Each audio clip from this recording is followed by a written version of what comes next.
Hello friends, today we are going to learn and write and speech about National Pollution Control Day.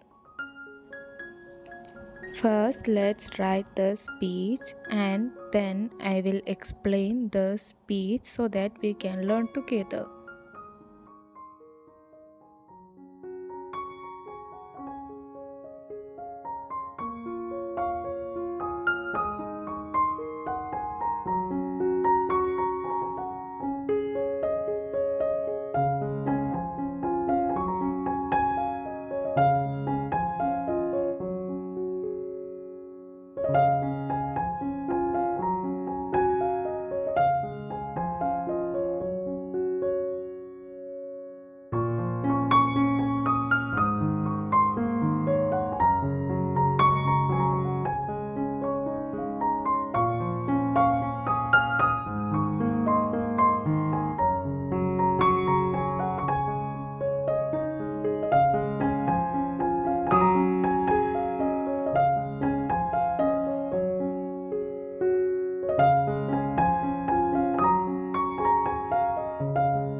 Let's learn.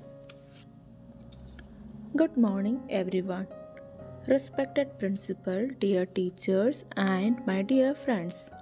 Today we gather here to observe National Pollution Control Day, and I would like to reflect on a critical issue that impacts every single of us: pollution.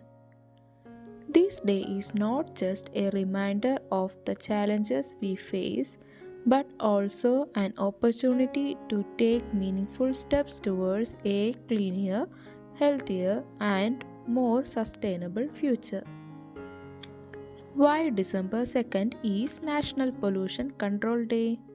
This day is commemorated in the memory of the lives lost during the tragic Bhopal gas tragedy in 1984. It was one of the world's worst industrial disasters where toxic gas leaked into the atmosphere, causing devastating effects on human health and the environment. This incident serves as a grim reminder of the consequences of neglecting safety, responsibility, and environmental protection. The impact of pollution is no longer a distant threat. It is a harsh reality that we encounter daily. The air we breathe, the water we drink, and the soil that grows our food are all under siege from pollutions. From toxic emissions in the air to plastic in our ocean, human actions have left no part of the planet untouched. The result of it is global warming, unpredictable weather patterns, rising health issues, and the loss of biodiversity. Our role is to change, but today is not about despair, it's about hope and action. Each one of us has the power to bring change, whether it's reducing waste, planting trees, using public transport, or saying no to single use plastics. Every small step counts. So, on this day, let us owe ourselves to save our earth and let's hope a future with sustainable development. Thank you for listening. Have a wonderful day. If this video is helpful, watch other videos in the channel. It can definitely help you, and share to your friends who need this speech. Thank you for watching.